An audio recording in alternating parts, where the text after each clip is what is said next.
नाही नाही बघा, ते हे तुम्हाला माहिती आहे, गणेश नाईक आणि जनता दरबार ह्याचं एक अतूट नातं आहे.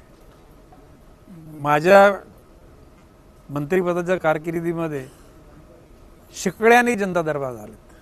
आता ठाण्याला 22 तारखेला जनता दरबार आहे, 20 तारखेला जव्हारला आहे आणि पुन्हा सप्टेंबर महिन्यामध्ये याच 15, 20, 25 तारखेच्या दरम्यान नवी मुंबईत जनता दरबार भरेल. आणि जनतेची हे बघा, इझिली कामं होत असतील तर लोक इथं कशाला येतील? कुठेतरी टफ आहे, कुठेतरी कोणी त्यांना मुद्दाम डावळतोय किंवा त्याचा छळ करतोय आणि म्हणून ते न्याय मागण्याकरता इथे येतात. आणि सुदैवानं पालघर जिल्ह्यामध्ये 100 केसपैकी 88% लोकांची कामं झाली. आता राहिलेली काही म्हणजे आपसामध्ये वादविवाद, भावबंदामध्ये अशा प्रकारच्या काही केसेस राहिल्यात. आणि मी सांगतो की पालघरची यंत्रणा सुद्धा अतिशय सुंदर आहे.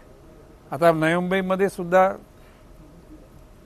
आपले मिलिंदजी भारांबे पोलीस आयुक्त, त्यांच्या नेतृत्वाखाली सगळी पोलीस यंत्रणा, कैलासजी शिंदे यांच्या नेतृत्वाखाली महापालिका यंत्रणा, आता सकाळपासून म्हणजे 11 म्हणजे मी तर 11ला आलो, पण हे घटक अर्धा तास 15 मिनिटं तर अगोदर चालले असते.